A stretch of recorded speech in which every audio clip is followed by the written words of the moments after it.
Hi friends, welcome to my channel YS village women. ఈరోజు అయితే నేను బియ్య పిండి కొబ్బరి బూరెలు అయితే చేశాను ఫ్రెండ్స్. చూడండి ఎంత బాగా వచ్చాయి. చాలా సింపుల్, ఈజీ. ఎలా చేయాలని అయితే చూపిస్తాను, మీతో షేర్ చేసుకుంటాను.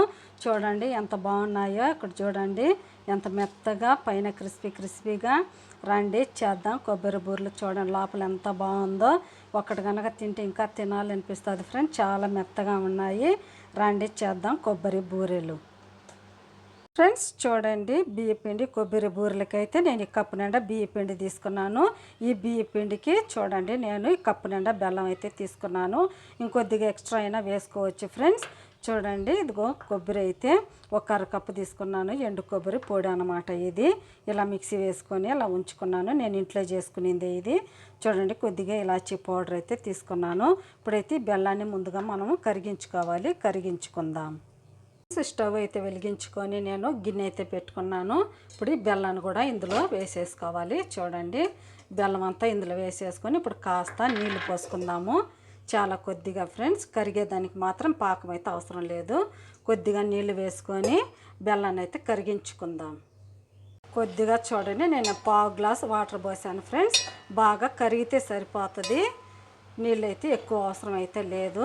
బాగా కరిగించుకుందాం బెల్లాన్ని ఇలా. ఫ్రెండ్స్ చూడండి బెల్లం అయితే ఇలా కరుగుతుంది కదా. చూడండి ఇంకొద్దిగా కరగాలి. ఇది కరిగే లోపల మనము పిండి అయితే ఇంకొక గిన్నెలు అయితే వేసుకుందాం. లోపు మనము ఈ పిండి గిన్నెలు అయితే వేసుకుందాం. ఇలాంటి వేడాలపాటి గిన్నెలో. ఇప్పుడు ఇందులోనే కొద్దిగా ఇలాచీ పౌడర్ వేసుకుందాం ఫ్రెండ్స్. ఇందులోనే కొద్దిగా వంట సోడా వేసుకోవాలి. వంట సోడా వేస్తే బాగుంటుంది. చూడండి ఒక చిటికెడు అంత వేస్తున్నాను నేను. ఎక్కువ అయితే వేయకూడదు ఫ్రెండ్స్. ఎక్కువ వేస్తే ఆయిల్ అంతా పీల్చేస్తుంది.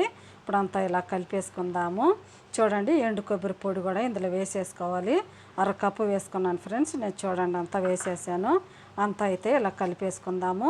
ఇప్పుడు బెల్లం కరిగితే ఇందులో వేసేసుకొని మనం బాగా కలిపేసుకోవాలి ముద్దలా వచ్చే వరకు. ఇప్పుడైతే మనం బెల్లం పాకం ఎలా ఉందో చూసేద్దాం. చూడండి పక్క బెల్లం కూడా కరిగిపోయింది కదా. ఇప్పుడైతే స్టవ్ అయితే ఆపేసేసుకుందాము. ఆపేసుకొని బియ్య పిండిలో బెల్లం పాకాన్ని వేసేద్దాం. చూడండి ఇప్పుడు ఈ బెల్లాన్ని మనం ఇందులో అయితే వేసేసుకొని కొద్దిగా వేసుకుందాము. అంత ఒకసారి పోయకుండా చూడండి కొద్దిగా వేసి కలిపేసుకుందాము. అంత అయితే వేయలేదు ఫ్రెండ్స్, ఇంకొద్దిగా ఉంచాను. బెల్లంలో అయితే ఏం లేదు, బాగుంది. చెయ్యి అయితే పెట్టకూడదు ఫ్రెండ్స్, చాలా వేడిగా ఉంది. ఇలా అంతా వేసుకొని కలిపేసుకుందాము గెంటితో. చూడండి ఇంకా ఇలా పొడిగా ఉంది కదా. ఈ బెల్లం పాకాన్ని కూడా కొరదగొడకి ఇందులో పోసేద్దాము. అంతా వేసి పిండి అంతా బాగా కలిసే వరకు బెల్లం పాకము బాగా అయితే ఇలా కలిపేసుకుందాం ఫ్రెండ్స్. అంతా చెయ్యి అయితే పెట్టకూడదు, చాలా వేడిగా ఉంది ఫ్రెండ్స్. చూడండి నేను వేసిన బెల్లం అయితే కొద్దిగా కరెక్ట్గా సరిపోయింది ఫ్రెండ్స్. సరిపోకపోతే కొద్దిగా వాటర్ వేసుకొని అయితే కలుపుకోవచ్చు. ఇప్పుడైతే కొద్దిగా చల్లారింది. ఇప్పుడు మనం అయితే చేత్తో కలిపేసుకుందాం. గంట అయితే పక్కన పెట్టుకొని మనకి చపాతీ ముద్దలాగా రావాలి.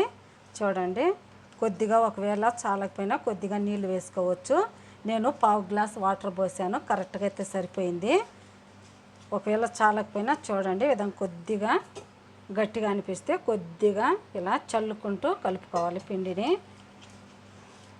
అంత అయితే బాగా ఇలా మన వడపిండిలాగా ఉండాలి ఫ్రెండ్స్. ఈ విధంగా కలిపేసుకుందాము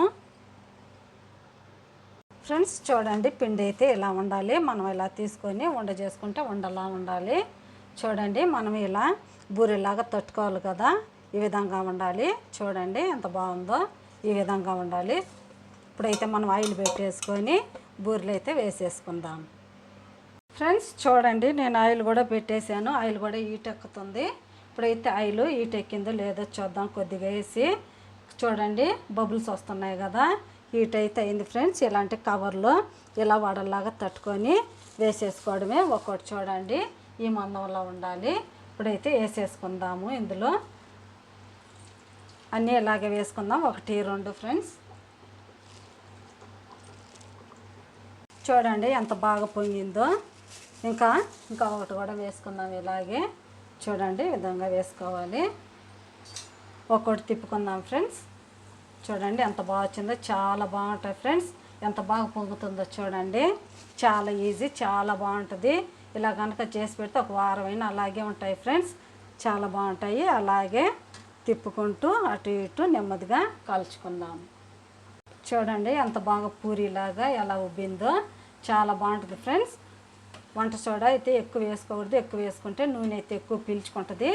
చూడండి కలర్ వచ్చిన తర్వాత తీసేసుకోవచ్చు. ఇప్పుడైతే దీన్ని తీసేద్దాం. ఈ విధంగా అన్నీ కాల్ చేసుకొని ఒక్కొక్కటి తీసేసుకుందాం. ఇది కూడా తీసేస్తాను. చూడండి ఇది కూడా ఇలా కాలిపోయింది. ఈ కలర్ వస్తే సరిపోద్ది ఫ్రెండ్స్. ఇప్పుడు ఇంకా ఒకటి కూడా వేసుకుందాము. చూడండి తీసేసాను కదా, ఇంకా ఒక 2 కూడా వేసుకుందాం ఫ్రెండ్స్. ఇలాగే చేసుకొని చాలా బాగుంటాయి, చాలా మెత్తగా ఉంటాయి ఫ్రెండ్స్. పిల్లలకి ఇలాగ చేసి పెడితే చాలా ఇష్టంగా తింటారు, చాలా మృదువుగా కూడా ఉంటాయి. ఇలాగే అన్నీ వేసుకుందాం. ఇవి కూడా ఫ్రై అయిపోయాయి చూడండి. ఇది కూడా ఇలా తిప్పుకుంటూ ఇది కూడా ఫ్రై అయిపోయింది చూడండి. అన్నీ ఇలాగే కాల్ చేసుకొని తీసేసుకుందాం ఫ్రెండ్స్. చూడండి అన్నీ అయితే కాల్ చేశాను. నాకైతే 1 కప్పు పిండికైతే ఇన్ని వచ్చాయి. చాలా బాగా వచ్చాయి ఫ్రెండ్స్. చూడండి ఎంత బాగుందో, మెత్తగా పైన క్రిస్పీగా లోపల మెత్తగా. మీకు ఎలా అనిపించాయో ప్లీజ్ మీకు కనుక నచ్చితే నా ఛానల్ని సబ్స్క్రైబ్ చేయండి, సపోర్ట్ చేయండి, ఇతరులకు షేర్ చేయండి. మీరు సపోర్ట్ చేస్తే మరిన్ని వీడియోలు అయితే చేస్తాను. మీకు ఎలా అనిపించాయో నాకైతే కామెంట్లు అయితే తెలపండి. బాయ్, మళ్ళీ ఇంకొక వీడియోలో అయితే కలుద్దాం.